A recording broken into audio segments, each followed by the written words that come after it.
Happy morning. Hi friends, welcome back to my channel நண்பர்கள் அனைவருக்கும் வணக்கம். இன்றைக்கி நம்ம ரெசிபி பார்க்க போகிறதில்ல, சமையல் வீடியோ பார்க்க போகிறதில்ல. ரொம்ப வருஷம் கழித்து நாங்கள், அதாவது கிட்டத்தட்ட ஒரு 2-3 வருஷம் கழித்து ஃபேமிலியோடு இன்றைக்கி வெளியில் போகிறோங்க. இன்றைக்கி சண்டே. நாங்கள் எங்கே போகிறோம், என்ன பண்ண போகிறோம், இன்றைக்கி எவ்வளோ ஜாலியாக இருக்க போகிறோங்கிறத உங்களோட நான் ஷேர் பண்ணிக்கிறேன். கிட்டத்தட்ட பார்த்திங்கன்னா ஒரு 2-3 வருஷமாக எங்கள் வீட்டில் நாங்கள் எங்கேயுமே போகலை. ஸ்கூல் பிள்ளைங்க லீவ் விட்டுச்சு, காலேஜ் லீவ் விட்டாங்க. அந்த டைமில் நாங்கள் எங்கேயுமே பிள்ளைங்களையும் கூட்டிகிட்டு போகலை, நாங்களும் போகலை. ஏன்னா சூழ்நிலைகள் அப்படி ஆயிடுச்சு.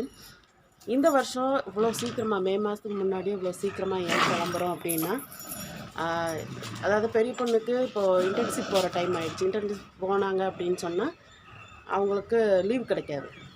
4 months இன்டர்ன்ஷிப், அது முடிகிற வரைக்கும் லீவ் கிடைக்காது. சின்ன பொண்ணு 11th போக போகிறாங்க, பையன் 9th போக போகிறான். சிபிஎஸ்சிங்கிறதுனால ஏப்ரல்லே உங்களுக்கு கிளாஸ் எல்லாம் தொடங்கிடும். அப்புறம் மே மாதம் வந்து பெரிய பொண்ணுக்கு இன்டர்ன்ஷிப் போயிட்டு லீவ் கிடைக்கலங்கும்போது நம்ம எங்கேயும் கூட்டிகிட்டு போக முடியாது. அதனால் இவ்வளோ சீக்கிரமாக அவங்க கேட்ட ஒரு விஷயத்த இன்றைக்கி பண்ண போகிறோம். ஃபேமிலியோடு வெளியே போகிறோம். வீடியோவை ஸ்கிப் பண்ணால் பாருங்கள், பார்த்து என்ஜாய் பண்ணுங்கள், லைக் பண்ணுங்கள், நண்பர்களுக்கு ஷேர் பண்ணுங்கள், மறக்காமல் நம்ம சேனலை சப்ஸ்கிரைப் பண்ணுங்கள். வாங்க நீங்களும் எங்களோட சேர்ந்து என்ஜாய் பண்ணலாம். நாங்கள் எல்லோரும் ரெடி ஆகிட்டு கிளம்பும்போது பார்க்கலாம். ஹலோ गाइस, ஹலோ சொல்லு கீர்த்தனா. நந்து வாடா, வரமாட்டியா? ஹலோ गाइस, நாங்க இப்போ வந்து என்னது ப்ரூக்ஃபீல்ட்ஸ்ல இருக்கிறோம். இப்போ நாங்க முக தள்ளி வைக்கணும், அதுதான் நான் சொன்னேன்.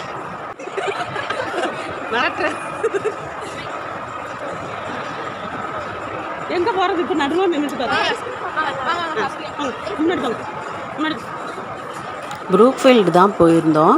இது வந்து என்ட்ரன்ஸ்லேருந்து அப்படியே உள்ளே போகிற மாதிரி. எனக்கு முடிஞ்ச அளவுக்கு கிளிப்பிங்ஸ் மட்டும் எடுத்துருக்கிறேன். நல்ல ஒரு கையில் ஒரு அமௌண்ட்டோடு போனால் தான் இங்கே வந்து பர்ச்சேஸ் பண்ண முடியும். அந்த அளவுக்கு விலைகள் எல்லாமே ஜாஸ்தி தான். ஆனால் பார்க்குறதுக்கு எல்லாமே கண்ணை கவர்ற மாதிரி, அப்படியே வாங்குகிற மாதிரியான ஒரு வசீகரத்தன்மை அந்த பில்டிங் ஃபுல்லாக இருக்கிற கடைகளில் இருந்துச்சு. நாங்களும் ஒவ்வொரு கடைகளாக போய் அப்படியே வேடிக்கை பார்த்துக்கிட்டு, முக்கியமாக நாங்கள் போனது எதுக்குன்னு சொன்னால் படம் பார்க்கத்தான் போனோம். வீரதீர சூரன் படம் பார்க்குறக்காக போயிருந்தோங்க. விக்ரமோடது படம் வந்து நல்லா சூப்பராக இருந்துச்சு. நான் ஃபஸ்ட் டைம் வந்து பாகுபலிக்கு அப்புறம் நாங்கள் ஃபேமிலியாக இப்போ தான் தியேட்டரில் போய் படம் பார்த்ததே. இங்கே வந்து ஒவ்வொரு அப்படியே பார்த்துக்கிட்டே வேடிக்கை பார்த்துக்கிட்டே போனோம். ஒரு சில கடைகளில் போயிட்டு ஐஸ்கிரீம் ரேட் கேட்டால் ஒரு கோன் வந்து 100 ரூபான்னு சொன்னாங்க. ஆனால் ஒரு சில கடைகளில் பார்த்திங்கன்னா கோன் வந்து 40 ரூபா, 50 ரூபா இப்படி ஸ்டார்டிங் ப்ரைஸ் வச்சுருந்தாங்க. பிள்ளைங்களுமே நாங்களுமே பார்த்திங்கன்னா ஃபர்ஸ்ட் டைம் இந்த பில்டிங்குள்ளே நாங்கள் போகிறோம். இங்கே இருக்கிற கடைகளை பார்க்கும்போதே எங்களுக்கு பிரமிப்பாக இருந்துச்சு. பொருட்களை பார்க்கும்போதும் பிள்ளைங்களை பொறுத்த வரைக்கும் வாங்கணும்னு ஆசை தான். ஆனால் அவங்களுக்கு தெரியும் நம்மளோட நிலவரம் என்னங்கிறது தெரியும். பார்க்குறதெல்லாம் வாங்க முடியாது அப்படிங்கிறதுனால சரி ஓகே, எங்கே நம்மளுக்கு பட்ஜெட்டு ஃப்ரெண்ட்லியாக இருக்குதோ அங்கே வாங்கலான்னு சொல்லிவிட்டு ஒவ்வொரு கடைகளையும் ஒவ்வொன்று கேட்டு வாங்கினோம். அதே மாதிரி ஐஸ்கிரீம் நான் சொன்ன மாதிரி ஒரு கடையில் மாத்திரம் 40 ரூபா ஸ்டார்டிங் ப்ரைஸ்ன்னு இருந்துச்சு. ரொம்ப சூப்பராக இருந்துச்சு. நாங்கள் 5 பேரும் ஐஸ்கிரீம் வாங்கி சாப்பிட்டு நான் தான் முழுக்க வீடியோ எடுத்தேன். இதுதான் ஃபஸ்ட் டைம் அவங்க வந்து எங்கள் வீட்டில் ஃபேமிலியாக இந்த வீடியோக்குள்ளே வர்றது. இவ்வளோ வருஷத்தில் இதுதான் இந்த முதல்ல வர்ற வீடியோன்னா இந்த வீடியோவில் தான் ஃபேமிலியாக வர்றாங்க. இந்த எஸ்கலேட்டரில் போகும்போதெல்லாம் எனக்கு கொஞ்சம் பயமாக இருந்துச்சு. 2-3 ஃப்ளோருக்கு போகும்போது ஒன்றும் தெரில. அப்புறம் இறங்கும் போதெல்லாம் ரொம்ப ஈஸியாக இருந்துச்சு, ஒன்றும் கஷ்டமாக தெரியல. ஏறும்போது தான் கொஞ்சம் பயமாக இருந்துச்சு. அப்புறம் நாங்கள் ஒவ்வொரு கடையாக அப்படி சுற்றி போனோம். அதையும் நீங்கள் பாருங்கள். ஹஸ்பண்ட் வந்து செருப்பு கடையை பார்த்த உடனே உள்ளே நுழைஞ்சாங்க. ஒவ்வொரு செருப்போட விலையை பார்த்தோன்னா அப்படியே யூட்டர்ன் போட்டு வெளியே வந்துட்டாங்க. ஏன்னா அவ்வளோ காஸ்ட்லியெல்லாம் நம்ம செருப்பு வாங்கினதே கிடையாது. அப்புறம் ஒரு கடையில் போயிட்டு ஐஸ்கிரீம் ரேட்டு எவ்வளவு அப்படின்னு கேட்டோன்னா ஒரு கோன் வந்து 150 ரூபான்னு சொன்னாங்க. அப்படியே திரும்பி பார்க்காம ஓடி வந்துட்டோம். அப்புறம் இன்னொரு கடையில் போயிட்டு ஐஸ்கிரீம் வாங்கினோம். 5 பேருக்கும் வாங்கினோம் 40 ரூபான்னு சொல்லி.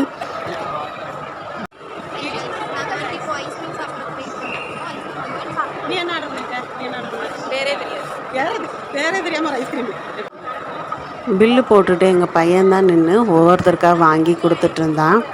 எங்கள் பையனை பொறுத்த வரைக்கும் வெளியில் வந்து பொருட்களை வாங்குறத விட அவனுக்கு சாப்பிட்ற விஷயம் ரொம்ப பிடிக்கும். என்னென்ன இருக்குதுன்னு சொல்லி தேடி தேடி சாப்பிட்ணுன்னு நினைப்பான். அப்புறம் அவனுக்கு பிடிச்ச விஷயம் அப்படின்னா டிஷர்ட் வாங்கணும்னு நினைப்பான். ஆனால் அதெல்லாம் வாங்க மாட்டேன்னு சொல்லி தான் கூட்டிகிட்டு போனோம். அதனால் அவன் அதெல்லாம் ஒன்றும் கேட்கல. ஐஸ்கிரீம் வாங்கி 5 பேரும் ஒரு இடத்துல நின்று சாப்பிட்டோம். சாப்பிட்டு அப்படியே சுற்றி பார்க்கலாம். ஏன்னா 3:50க்கு தான் 3:50க்கு தான் எங்களுக்கு படத்துக்கு டைமிங்கு.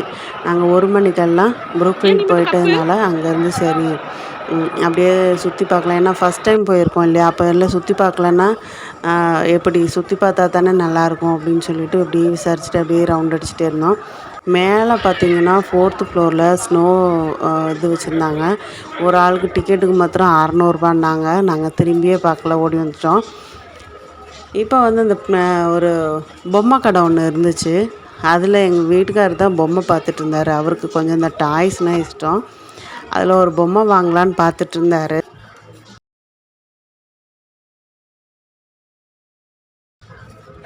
நானும் என் பொண்ணெல்லாம் என்ன பண்ணோன்னா, அங்கே இந்த யானை பொம்மை பெரிய பொம்மைலாம் இருந்தது, அதை வச்சு ஃபோட்டோ எடுத்துக்கிட்டு இருந்தோம். அந்த பொம்மை கடையில் இந்த மிரர் இருந்துச்சு. உள்ளே போகிறதுக்கு ஒரு ஆளுக்கு 150 சொன்னாங்க. சரி வேண்டான்னு சொல்லி அந்த மிரர் முன்னாடி நின்று ஃபோட்டோ மட்டும் எடுத்துக்கிட்டோம். மாற்றி மாற்றி இந்த மாதிரி பிள்ளைங்களும் நானும் ஃபோட்டோ மட்டும் எடுத்துக்கிட்டோங்க. அந்த மிரர் பாதை வந்து நல்லா ஒரு 5 நிமிஷத்துக்கு ஒருக்க கலர் மாறி மாறி பார்க்கவே ரொம்ப நல்லா இருந்துச்சு. நிறைய பேர் ஆனால் அங்கே அப்படியே போயிட்டு இருந்தாங்க, செலவு பண்ணுறாங்க, பொருளெல்லாம் பர்ச்சேஸ் பண்ணுறாங்க. பார்க்குறதுக்கு பிரமிப்பாக இருந்துச்சு. நமக்கு இதுதான் ஃபஸ்ட் டைம்ங்கிறதுனால அவங்க செலவு பண்ணுறதை பார்த்து ஆன்னு வாய் பிளந்துட்டு இருந்தோம். இது வந்து ஒரு துப்பாக்கி மாதிரி இருந்தது, இந்த பபுள்ஸ் வர்றது. அந்த துப்பாக்கி எங்கள் சின்ன பொண்ணு வேணும்னு சொல்லி எவ்வளோன்னு கேட்டால் 1600 சொன்னோன்னே வேண்டாப்பா அப்படின்னு அந்த ஷோவுக்காக நின்றுட்டு இருந்த அந்த பொண்ணுக்கிட்ட வாங்கி இதை பபுள்ஸ் விட்டுட்டு இருந்தாங்க. அப்புறம் அங்கேருந்து அப்படியே ப்ளே ஸ்டேஷன் அப்படியே சுற்றி பார்த்தோம். ஒவ்வொரு ப்ளே ஸ்டேஷன்லையும் ஒவ்வொரு விளையாட்டுக்கும் ஒவ்வொரு ரேட் இருந்துச்சு. நாங்கள் எதுவுமே விளையாடலை, சுற்றி மட்டும் அப்படியே பார்த்தோம். நீங்களும் பாருங்கள், பார்த்துட்டு தொடரலாம்.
இதில் 100 ரூபா, இது 125.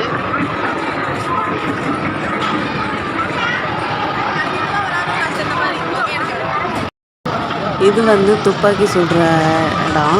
அதாவது சும்மா டம்மி துப்பாக்கி வச்சுட்டு பலூன் சுடுற இடம். ஆனால் அதுவுமே பார்த்திங்கன்னா ஒரு குழந்தைக்கு 150 கேட்டாங்க அப்படின்ட்டு சும்மா மட்டும் அப்படியே துப்பாக்கி வச்சு எங்களுக்கு ஃபோட்டோவுக்கு போஸ் கொடுத்துட்டு இருந்தது எங்கள் பையன். இப்போ ப்ளே ஸ்டேஷன் விட்டு வெளியில் வந்தோம். ஃபுட் கோர்ட் இருக்குதான்னு பார்த்தோம். ஃபுட் கோர்ட்டில் பார்த்தீங்கன்னா அவ்வளோ கூட்டம். எல்லாமே ஆர்டர் பண்ணி வாங்கி சாப்பிட்டுருந்தாங்க. ஆனால் விலை பார்த்திங்கன்னா ரொம்ப ஜாஸ்தியாக இருந்துச்சு. நாங்கள் சரி பிள்ளைங்கள கூட்டிகிட்டு வந்துட்டோம் அப்படிங்கிறதுக்காக சரி அவங்களுக்கு சாப்பிட்றதுக்கு ஏதாவது வாங்கி கொடுக்கலாம் அப்படின்னு சொல்லி அவங்களுக்கு அது என்ன அந்த சிக்கனில் விங்ஸு அப்புறம் அந்த ஒரு காம்போ மாதிரி வச்சுருந்தாங்க 670 அதை வாங்கி பிள்ளைங்க சாப்பிட்டாங்க. நானும் என் ஹஸ்பண்டும் நான் வந்து மினி மீல்ஸ் வாங்கி சாப்பிட்டேன். ஹஸ்பண்ட் வந்து சில்லி பரோட்டா வாங்கி சாப்பிட்டாங்க. அதுவே பார்த்திங்கன்னா 1100 ஆயிடுச்சு பில்லு. சரி வந்த இடத்துல அதெல்லாம் பார்த்தா முடியாது அப்படின்னு சொல்லிட்டு சாப்பிட்டு அப்படியே திருப்பியும் கடைகளை சுற்றி பார்த்தோம். மணி 3:30 ஆச்சு. இது ஒரு கடையில் இந்த பீங்கான் ஐட்டம், சில்வர் பாத்திரம் இதெல்லாமே இருந்துச்சு. பார்க்கவே நல்லா இருந்துச்சு. அப்புறம் சென்ட்டு, அந்த ஃப்ரேக்ரன்ஸோட உள்ள கேண்டிலு இதெல்லாமே இருந்துச்சு. பாத்திரம் ஆனால் இருக்கிறதுலே இந்த கடைகளில் பார்த்திங்கன்னா எங்கள் வீட்டு பக்கத்தில் டிபார்ட்மெண்டல் ஸ்டோரில் உள்ள அந்த பாத்திரங்களோட விலையை பார்க்கும்போது இங்கே பாதி ரேட்டு தான் இருந்துச்சு. எனக்கு ரொம்ப ஆச்சரியமாக இருந்தது. ஆனால் நம்மகிட்ட வாங்குகிற அளவுக்கு பைசா கிடையாதுங்கிறதுனால வேடிக்கை பார்த்துட்டு பாத்திரத்தை பார்த்தா நமக்கு ஆசை வரும், பிள்ளைங்களுக்கு டாய்ஸை பார்த்தா தான் ஆசை வரும். அந்த மாதிரி தான் நான் எல்லாத்தையும் இப்படி வரிசையாக பார்த்துட்டே இருந்தேன். இப்போ கடையிலேருந்து ஒரு பொண்ணு வந்து சொன்னாங்க, நீங்கள் ஃபோட்டோ எடுக்கக்கூடாது, வீடியோ வேணால் எடுத்துக்கலாங்க அப்படின்னு. ஓகேப்பா நான் வீடியோ தான் எடுத்துகிட்ருக்குறேன் அப்படின்னு சொன்னேன். சரி ஓகே அப்படின்னாங்க. நிறைய அந்த அந்த கடை ஃபுல்லாகவே பீங்கான் செட்டு, சில்வர் பாத்திரம், அப்புறம் செராமிக் பாத்திரம், இப்படி நிறைய ஐட்டங்கள் வச்சுருந்தாங்க. கிளாஸ் எல்லாம் விதவிதமாக வச்சுருந்தாங்க. ரொம்ப சூப்பராக இருந்துச்சு பார்க்குறக்கு. அப்புறம் நான் முக்கியமாக பார்த்திங்கன்னா அந்த தோசை தவா, அப்புறம் டீ பாத்திரம் இதெல்லாம் பார்த்துட்டே இருந்தேன். ரொம்ப சூப்பராக இருக்குது அப்படின்னு சொல்லி பார்த்துட்டு ரசிச்சுட்டு அப்படியே வெளியில் வந்தோம். நாங்கள் நீங்களும் பாருங்கள். இந்த வீடியோ பிடிச்சிருந்ததுன்னா உங்களுக்கு லைக் பண்ணுங்கள், நண்பர்களுக்கு ஷேர் பண்ணுங்கள், மறக்காமல் நம்ம சேனலை சப்ஸ்கிரைப் பண்ணி சப்போர்ட் பண்ணுங்கள் ஃப்ரெண்ட்ஸ். இங்கே கோயம்புத்தூரில் இருக்கிறவங்களா இருந்தீங்கன்னா இந்த ப்ரோக்ஃபீல்டு போனீங்கன்னா இந்த கடையில் அதாவது கிரில் பேனெல்லாம் பார்த்தீங்கன்னா ஸ்டார்டிங் ப்ரைஸ் வந்து 800 ரூபாயிலேருந்து இருக்குது. நான் கை நீட்டின பாருங்க, இது வந்து ரேட்டு நியாயமான ரேட் மாதிரி எனக்கு தெரிஞ்சது. நல்லா வெயிட்டும் இருந்தது. கிரில் பேன் வந்து நல்லா சூப்பராக இருந்துச்சு. அதான் நான் பக்கத்தில் ஒரு சூப்பர் மார்க்கெட் இருக்குது, அங்கே விட இங்கே வந்து ரேட் கம்மின்னு சொன்னேன் பார்த்தீங்களா. இதெல்லாம் தான் சொன்னேன். இந்த பிரியாணி பாட்டெல்லாம் பார்க்கும்போது எனக்கு வாங்கணும்னு அவ்வளோ ஆசையாக இருந்துச்சு. சூப்பராக இருந்துச்சுங்க ஒவ்வொன்றும். இந்த செராமிக்லேயும் சரி, அந்த பேன்லாம் பார்க்கும்போது இதெல்லாம் எப்போ வாங்கி நம்ம யூஸ் பண்ணுவோங்கன்னு தோணுச்சு. முக்கியமாக இந்த டீ பாத்திரம் இது வந்து 3 காம்போ மாதிரி இப்போ ரேட் போட்டிருந்தாங்க. எல்லாமே நாங்கள் சுற்றி பார்த்தோமே தவிர எதுவுமே நாங்கள் வாங்கலை.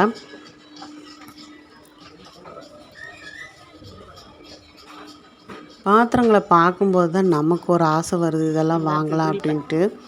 ஓகே, ஒரு நாள் நமக்கும் வரும், வாங்கிறதுக்கான டைம் வரும். இப்போதைக்கு நமக்கு வாங்குகிற டைம் வரலன்னு நினைக்கிறேன். அதனால தான் நம்ம வெறும் பார்வையில் மட்டும் பார்த்துட்டு வந்திருக்கோம். இத்தனை வருஷம் நாங்கள் கோயம்புத்தூரில் இருக்கிறோம். இந்த ப்ரூக்ஃபீல்டு வழியாக போவோம் வருவோம். ஆனால் ஒரு நாளும் இந்த ப்ரூக்ஃபீல்டு உள்ளே போய் சுற்றி பார்த்ததில்ல. நமக்கு சுற்றி பார்க்குறதுக்கே இத்தனை வருஷம் ஆகிருக்குது. பார்க்கலாம், இங்கே இருக்கிற பொருட்களை வாங்குறதுக்கு நமக்கு இன்னும் எத்தனை வருஷம் ஆகுதுன்னு பார்க்கலாம். கடவுள் புண்ணியத்தில் இன்றைக்கி இருக்கிறதுக்கு சொந்த வீடும் ஒரு நிம்மதியான ஒரு நிலைமையும் கொடுத்துருக்குறாரு. அதை நினச்சி சந்தோஷப்பட்டுக்கணும். எல்லாமே ஆசைப்படலாம், ஆனால் அதுக்காக ஏங்கக்கூடாதுங்கிறது தான் என்னோடது. இது பிள்ளைங்களுமே அப்படித்தான், எல்லாமே ஆசைப்படுவாங்க. எதுவுமே படாமலாம் இருக்க மாட்டாங்க, எல்லாமே ஆசைப்படுவாங்க. ஆனால் அது கிடைக்கலையேன்னு ஒரு நாளும் ஏங்க மாட்டாங்க. அதுதான் எங்கள் பிள்ளைங்களும் எங்களுக்கு கிடைச்ச ஒரு கிஃப்ட்டுன்னு சொல்லுவேன். அந்த அளவுக்கு ஒரு புரிஞ்சுக்கிற பிள்ளைங்க. இனிமேல் அடிக்கடி வீடியோவில் பிள்ளைங்க வருவாங்க. இதுதான் ஃபர்ஸ்ட் டைம் வந்திருக்குறாங்க. இனிமேல் தொடர்ந்து ஒவ்வொரு கிளிப்பிங்கு சில இதுகளில் வருவாங்க. இது எங்கள் பெரிய பொண்ணு, ஜீன்ஸ் பேண்ட்டும் ஒரு டிஷர்ட் போட்டிருக்கோம். எங்கள் 2வது பொண்ணு. பையனை ஆல்ரெடி ஏற்கனவே வீடியோவில் பார்த்துருப்பீங்க. ஹஸ்பண்டும் நீங்கள் போன வீடியோவில் கூட பார்த்துருப்பீங்க. எல்லாம் பார்த்தீங்கன்னா அந்த சூப்பு பவுலு இதெல்லாம் பார்க்குறக்கு நல்லா அழகழகாக வச்சுருந்தாங்க. கிளாஸ் பவுலெல்லாம் நிறைய வச்சுருந்தாங்க, சூப்பராக வச்சுருந்தாங்க. அப்படியே சுற்றி பார்த்துட்டு நாங்கள் வெளியே வந்தோங்க. வெளியே வந்துட்டு சினிமாவுக்கு டைம் ஆகிடுச்சு அப்படின்ட்டு உள்ளே வந்து டிக்கெட் வந்து ஆன்லைன்லேயே புக் பண்ணிட்டோம். ஆன்லைனில் டிக்கெட் புக் பண்ணி போகிறதும் இதுதாங்க ஃபஸ்ட் டைமு. தியேட்டர் என்ட்ரன்ஸ்லேயே நம்மளோட ட்ரைபேடெல்லாம் வாங்கி வச்சுட்டாங்க, உள்ளே கொண்டு போகக்கூடாதுன்னு. படம் முடிஞ்சு 7 மணிக்கெல்லாம் வெளியே வந்துட்டோம். ஆட்டோ பிடிச்சிட்டு அப்படியே உக்கடத்தில் இருக்கிற ஹெச்எம்ஆரில் போயிட்டு சாப்பிட்டு வீட்டுக்கு வந்துட்டோங்க. இந்த வீடியோ பிடிச்சிருந்ததுன்னா லைக் பண்ணுங்கள், நண்பர்களுக்கு ஷேர் பண்ணுங்கள், மறக்காமல் நம்ம சேனலை சப்ஸ்கிரைப் பண்ணுங்கள். டாட்டா பாய்.